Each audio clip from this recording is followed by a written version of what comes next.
Oi, gente amada do meu coração, a paz. Eu não posto muito sobre sonhos. Se você parar para olhar no meu canal, são raríssimos os vídeos que eu falo sobre algum tipo de sonho que Deus me deu, porque eu parto do princípio que a grande maioria dos sonhos é subconsciente, né? Alguma coisa que você viu que te impactou. Às vezes a pessoa dorme depois de comer muito, né? O que tá errado, mas aí ela sonha. Mas tem vezes que realmente eu sinto algo diferente. Eu creio. O Senhor sim fala através de sonhos. A Bíblia é cheia de exemplos de anjos, ou o próprio Senhor falando através de sonhos, né? Os anjos amando do Senhor também, mas Deus fala assim. Como é que a gente sabe? Primeiro, quando você vê que algo te impacta e o teu coração cheio do Espírito Santo ferve. Segundo, quando tem a ver com as escrituras, né? Nada do que Deus te dá em sonho vai contra as escrituras, não faz sentido isso. Mas na dúvida, você sempre peça para o Senhor confirmar, você sempre coloque diante de Deus em oração e fala: Senhor, veio do Senhor mesmo ou eu que estou viajando? E o Senhor vai responder para você, pode ficar tranquilo. Só que hoje eu tive um sonho que me impactou muito, e muito, muito, muito. E eu contei pra Elinéia. A Elinéia ficou com o olho aberto, assim. Elinéia é minha esposa, pra quem não conhece. E ela falou assim: Você contou isso pras pessoas na internet? Eu falei: Não. Ela falou: Conte. Conte, porque é de Deus. E eu falei: Amém, é de Deus mesmo. Porque eu tava pedindo uma confirmação de Deus. Se era pra falar ou se era pra eu guardar pra mim. Eu quero falar pra vocês. Foi muito impactante pra mim. Acordei tenso, uma sensação estranha. Parece, não é emocionalismo. Eu não tô nem aí pra público, eu não tô nem aí pra número. Isso não me interessa. Canal famoso. O que me interessa é alcançar as ovelhas perdidas. Eu não quero bode, eu não quero número, eu quero gente de verdade. Eu quero andar junto com quem deseja Jesus. Me interessa gente de verdade, gente que ama Jesus igual eu amo e até mais. Pra um ferver o coração do outro.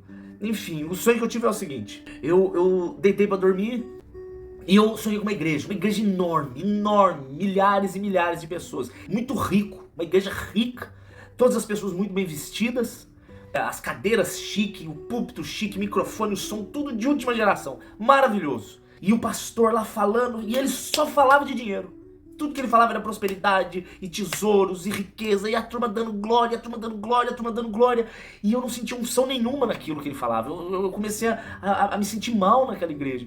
E de repente deu um estrondo, como trovões, parecia muitos trovões, uma tempestade muito forte. E quando eu olhei pra cima assim, o teto começou a mexer, o teto começou a aparecer. Sabe quando parece que tá bem quente, que fica mole? O que era duro começou a ficar bem mole e começou a mexer. E Jesus saiu de lá. Veio Jesus e ele caiu no chão da igreja e ele pisou. Quando ele pisou e levantou, na hora que ele olhou pro pastor, ele olhou com um olhar de reprovação tão duro que o pastor caiu morto na hora. Ele caiu morto. Ele secou e caiu para trás assim. E Jesus tomou o púlpito e começou a contar a história dele. Ele começou a contar de Maria, de José, de quando Maria ficou grávida através do Espírito Santo. Ele contou de quando ele nasceu. Ele começou a contar o plano de salvação desde o nascimento dele. Isso no meu sonho. E enquanto ele estava contando, enquanto Jesus contava, eu comecei a chorar muito, muito. Porque foi como se aquilo que ele falasse matasse uma sede que eu tinha. E eu comecei a chorar. E quando eu olhei, toda a igreja estava chorando. Mas quando Jesus contava a história dele, ele chegou na hora da cruz. E na hora que ele começou a contar da cruz, na hora que ele começou a contar do sacrifício, na hora que ele começou a contar que ele morreu pelos nossos pecados e que nós devemos morrer junto com ele, quando ele começou a falar isso, um monte de gente começou a ir embora. Um monte de gente. E aí um cara do meu lado levantou e falou assim: eu vou embora. Eu falei: mano, mas Jesus que tá falando. Aí ele falou assim pra mim: não, o pastor era muito mais legal. Eu não tô interessado nisso que Jesus tá falando. Eu prefiro o que aquele pastor falava. E pegou e começou a sair. Muita gente começou a ir embora. Uma multidão, muito mais gente começou a ir embora do que gente parou pra ouvir. Tinha muito menos gente ouvindo.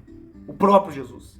E aí eu fui e puxei a roupa de Jesus e falei assim: Jesus, eles estão indo embora. Eles estão indo embora, você não tá vendo que você tá perdendo gente? Aí Jesus olhou pra mim e falou assim: eu não perdi nenhum. Eu não perco nenhum dos que são meus. Esses que estão indo embora nunca foram meus. Esses que estão indo embora não querem a minha presença. Esses que estão indo embora não fazem parte da família. Eu quero que fique aqui só os que são da minha família, só os que são meus. E eu acordei. Eu achei isso muito forte. Eu achei isso muito impactante. O que você quer? O que você busca? Você ama Jesus de verdade? Você está disposto e você está disposta a abrir mão até de coisas que são importantes para você, mas que desagradam a Deus? Ou você só busca Jesus porque Ele pode satisfazer os seus desejos? Você busca Jesus como um trampolim para te levar até os seus sonhos? Ou você busca o Senhor Jesus porque não tem outro caminho a não ser andar com Ele, porque Ele tem as palavras de vida eterna? Tem gente que não ama Jesus, tem gente que ama os benefícios que Jesus pode dar, mas não querem tomar a cruz, não querem obediência, não querem negar a si mesmo, não querem morrer para esse mundo, não querem, eles têm a vida como mais preciosa do que a vida de Jesus. O sinal claro de que Jesus ele habita no meu coração é quando as coisas desse mundo não são as mais importantes. O meu prazer não é o mais importante, a minha vontade não é a mais importante, os meus sonhos não são os mais importantes, a minha vontade não é a coisa mais importante. Honrar a Jesus, obedecer a Jesus, resplandecer a glória do Espírito Santo de Deus nessa terra, ser instrumento de salvação, de bom testemunho, ao ponto de, eu quero tanto isso, é ser tão amável e agradável a Deus, que Ele olha do céu e Ele chama o anjo e fala: olha lá, o meu filho que me dá muita alegria. Eu não aceito menos do que isso. Se o seu coração não ferve por Jesus, eu aconselho que você peça ao Espírito Santo que se revele para você de verdade, para não correr o risco de você não ser um dos verdadeiros da família. Ainda existem os remanescentes fiéis. E se o Espírito Santo de Deus tocou seu coração, clame a Deus agora. Confesse a Jesus como seu Senhor, clame perdão pelos seus pecados, peça pela presença dele, fala: Senhor, enche o meu coração, enche até transbordar, porque eu não tenho nada mais precioso nessa terra, o meu maior tesouro é o nome escrito no livro da vida. Eu amo vocês.